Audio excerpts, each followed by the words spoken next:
Guys, I've come to another beach here in Taiwan. This is a bit more north, just in the county of Miaoli, and you can see behind me is a big power station. So it just shows you, some YouTubers would like to show you this view,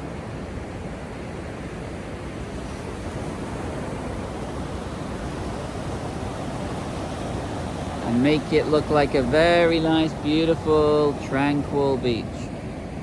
However, that is the reality of what I'm looking at when I look away from the sea and I'm looking at a big power station. Don't get me wrong, the beach is quite nice. It definitely is not my favorite beach because of most obvious thing, but it's probably the closest proper beach from where I live. So it's about an hour and 10 minutes drive from where I live. I'll be honest with you, if I want to find a really, really proper, nice, clean, white, sandy beach, I've not done a lot of research into beaches here. And when I say research, I mean going there in person, because I don't believe anything people say online. I've read things online that say this beach is wonderful, it's beautiful, it's clean, and I've been there and it's been the opposite. It's been dirty, it's been full of pollution, it's been, you know, absolutely terrible. This beach, I wouldn't go out of, I'm not gonna lie, I wouldn't go out of my way to come here. If you're passing by, or if you're close to it, it's worth a visit, because not only do you have the beach, but behind me there,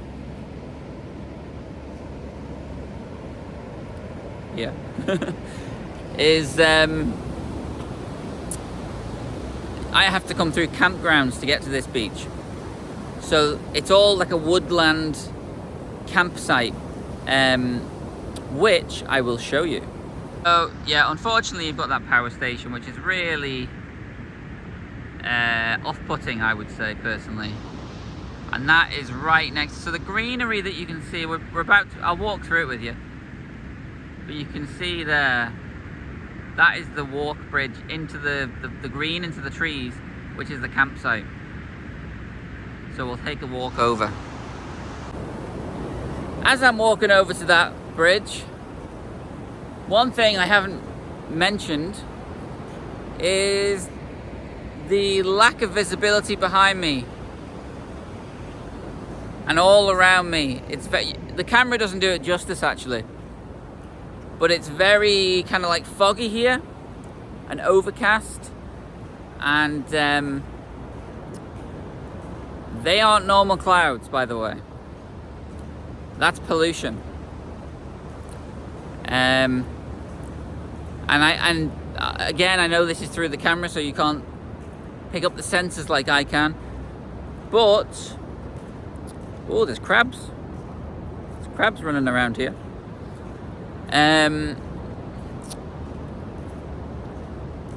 You can taste the pollution. You can smell it. You can feel it on your lungs today, unfortunately.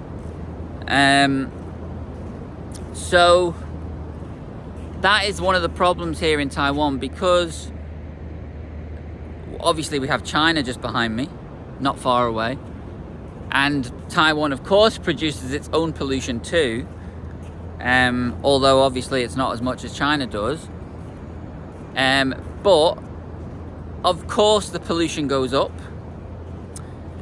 and where can it go? If there's no wind, so you can see behind me there, the windmills are not turning today. There's no wind. So that's the problem. When there's no wind, the pollution's got nowhere to go. And it just sits over the island of Taiwan and just stagnates and just sits there, doesn't go anywhere, doesn't dissipate. And that's unfortunately the type of day that we're having today. We're having a day with no wind. And generally this area that I'm in right now on the coast here is very, very windy usually. And that's the reason I haven't filmed here before, because ordinarily my camera, my microphone on my phone, should I say, I'm using my phone right now, it wouldn't be able to pick up my voice because of the wind. And I've had that problem here before, where I've tried to film and it's been so windy, and I've actually filmed like 30 minutes of footage, gone home, tried to play it back and watch it back to edit it, and you've not been able to hear a word I've said over the wind. So in that respect, it's good. At least you can hear me today. I'm having somebody from the power station taking pictures of me right now because they think I'm filming the power station. But that's okay. Obviously, that's another issue. The power station is quite secure. It's a facility, I guess a sensitive facility, which they of course are a little bit wary about, I guess, people planning to do something to it, I suppose. And the fact that I'm a foreigner might be even more reason to think, what's he up to? So, here we have the beginning of the walkway. Now, I think personally, in its heyday, this was like a very big tourist facility. It's kind of like a fun day out place. But it looks like it's been almost abandoned.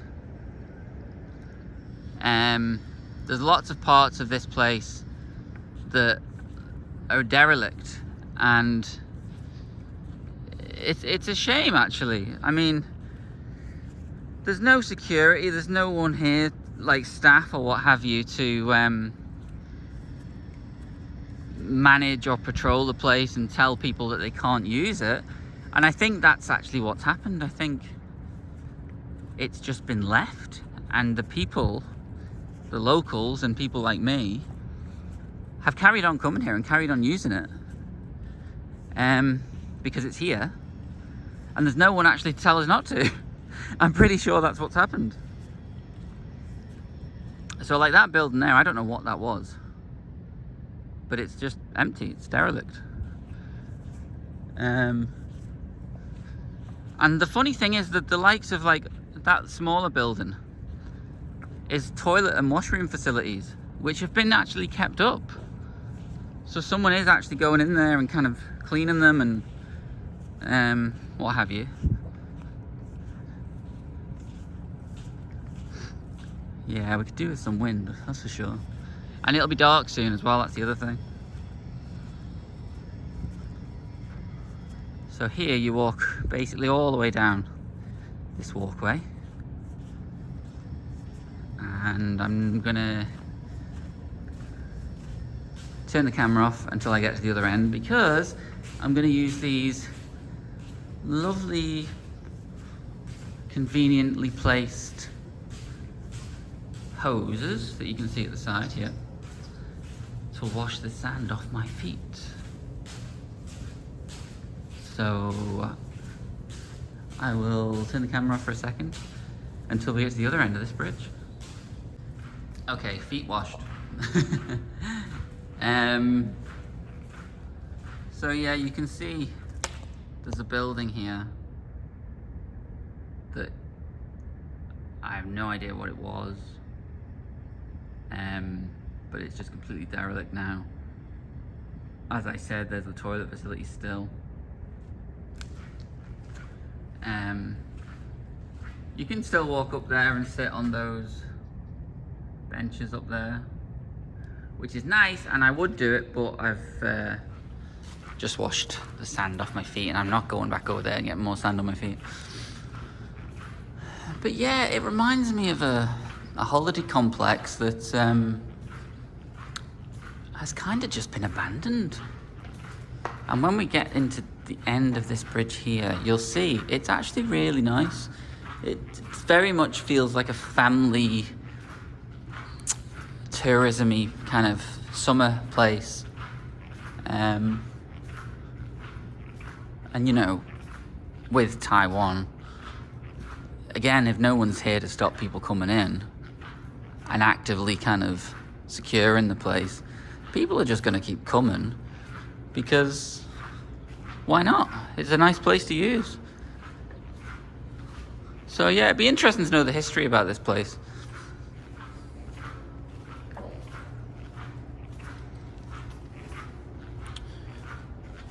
But here we go into the woodland area now. I quite like this area. And you can see there's all like tables and chairs, and I came here last week and this place was all being used as an art festival, which was really, really cool. And it was a great location for it too. Like people setting up stalls, showcasing their art. Hopefully they managed to sell some as well. I think that's probably part of the idea. Networking, I guess, too, you know, meeting other artists.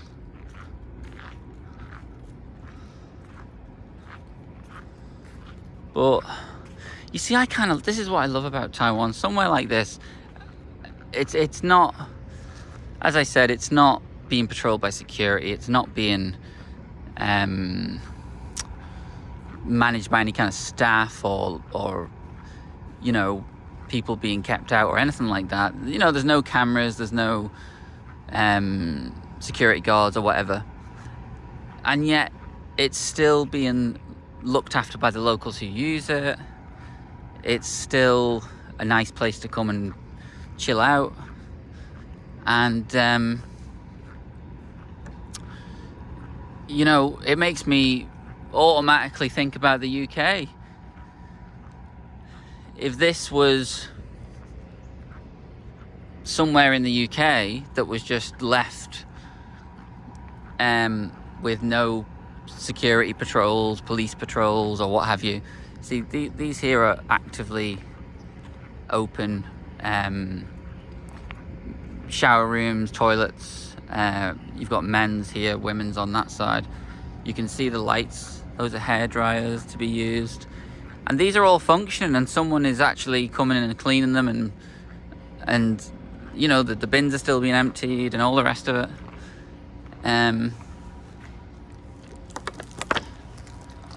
You know, it's all still being used. So there you go, there's men's shower rooms. I don't know if the lights will work. Yeah, there you go. See?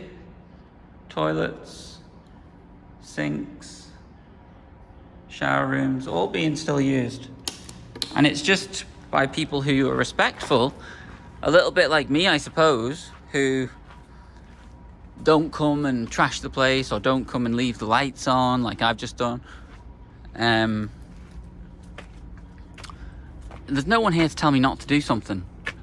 So obviously, you know, they're just trusting that the people who do come here, the local people, are respectful and considerate. And again, you wouldn't, like I was trying to say a minute ago, I get carried away. You just wouldn't get that in the UK. If this was the UK, if this place was in the UK, you'd have had friggin', you know, basically hooligans or whatever down here. There would be graffiti everywhere.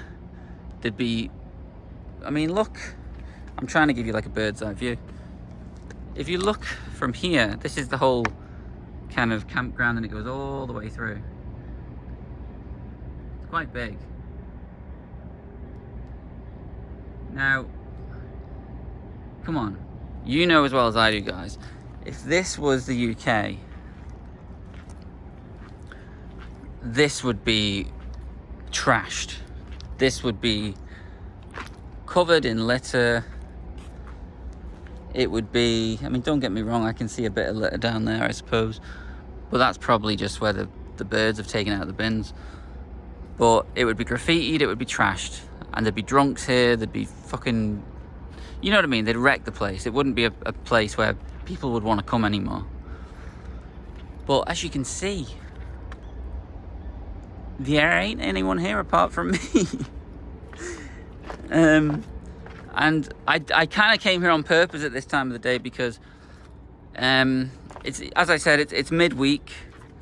You know, everyone's working, of course. People, you won't see really many people here at this time of the day. And but when it gets to the weekend, this place will be full of families. They'll be camping. You'll see a lot of people, like, tents up, marquees, people sitting and cooking their foods, kids running around and playing. See, they've got hot water there as well, hot water tanks. There and there, hot water tank. Yeah, so this is very much a family-friendly place. You know, when people are chilling out and taking time off. Whereas at the moment, there's a good little thing to show you. This is from the other day, I think, when I was here. I think they've left some art pieces over here. Yeah, I think so. So you can see over here. I think these are from the other day anyway. Oh, no, these might be older ones, I'm not sure. But there's some, oh no, they could be.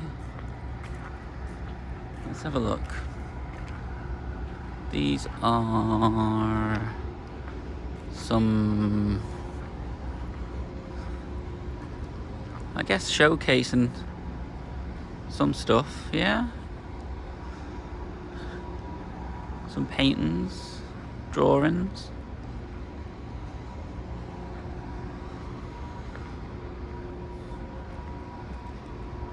And the other thing is, to be honest with you, I was just thinking about it as I was talking. If I was in the UK, if this was the UK, I would not be brave enough to walk around in these locations. I don't want to get dirty. You know, walking through abandoned buildings and toilets and all the rest of it. I would not be brave enough to do that stuff in the UK. In the UK, I'd have probably been mugged or stabbed by now.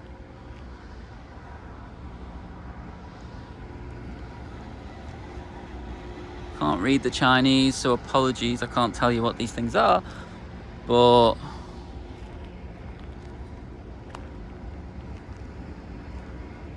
just gives you an idea of kind of some of the stuff that goes on here.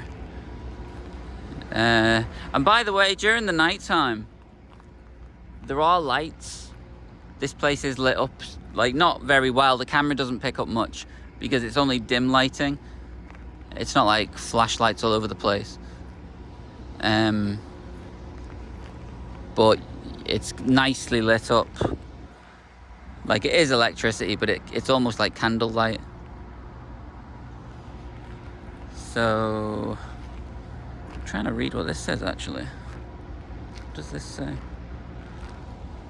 Let's see. What's that say? Asian Sawaki's work uses environmentally friendly fabrics made from discarded fish nets, recycled plastics, and PET bottles as creating material. His work incorporates distinctive personal style and Aboriginal patterns. It conveys deep worries on the ocean. So it's about pollution and marine ecological perspective. It is human beings who will ultimately suffer through the food chain. Well, I completely agree. Unfortunately, not all human beings can do things about it. It's the guys with the big money and the power that fuck things up for the rest of us. I'll try and find somewhere to sit down, actually. So, yeah. Did kind of get it wrong before, actually.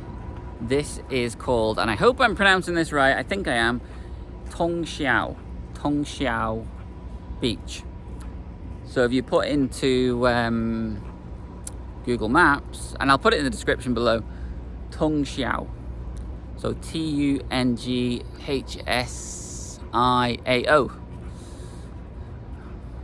Tung-hsiao. And I think it's really nice. It's really relaxing.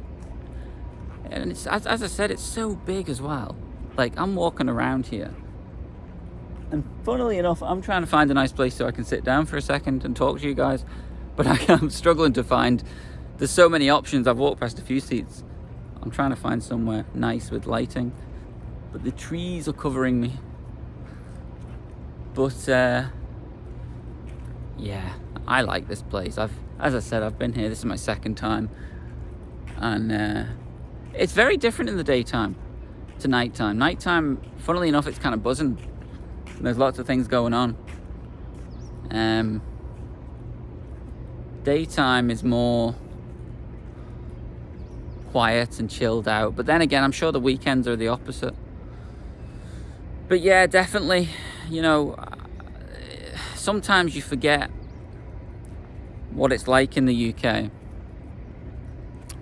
You get so used to that feeling in the UK of like, oh, you better watch your bag, you know, keep your bag close and watch who's around you. And I'm walking around now, of course, with my phone sticking out in front of my face, in my hand. If I did that in London, my phone would be snatched out my friggin' hand. You know, and it's little things like that that I think, unfortunately, we get used to in the UK. And it's not until you come somewhere safer that would just not happen. That you think how bad the UK is. And again, like I said, I'm still thinking about it in my mind now. These dark, abandoned toilet blocks that I just walked through, I would never walk through anywhere like that in the UK. If this was the UK right now, I would take a beeline and go round. I would not walk through that. Oh, there's some cats. Meow, meow. See them? I don't have any food for you guys. Yeah. Anyway, I am gonna find a seat and change my footwear, actually, because unfortunately I've been getting attacked like mad by mosquitoes. And what I've started doing is being a bit more sensible and putting on socks. See, it's so hot here that I walk around with shorts and t-shirt on and you know, sandals, flip-flops or whatever all the time. Problem with that is mosquitoes get me. So I've started trying to be a bit more sensible and put socks on to cover my ankles, because that's where I'm getting bitten.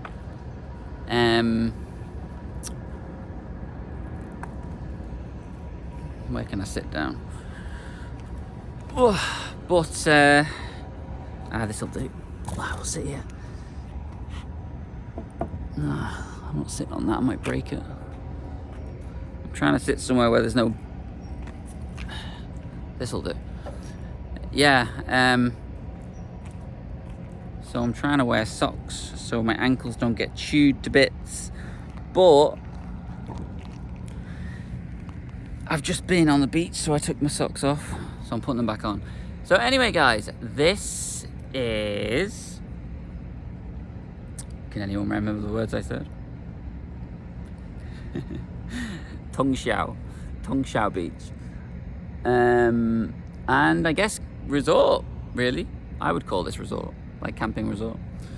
So I'm gonna get my socks back on and I'm gonna get the hell out of here. And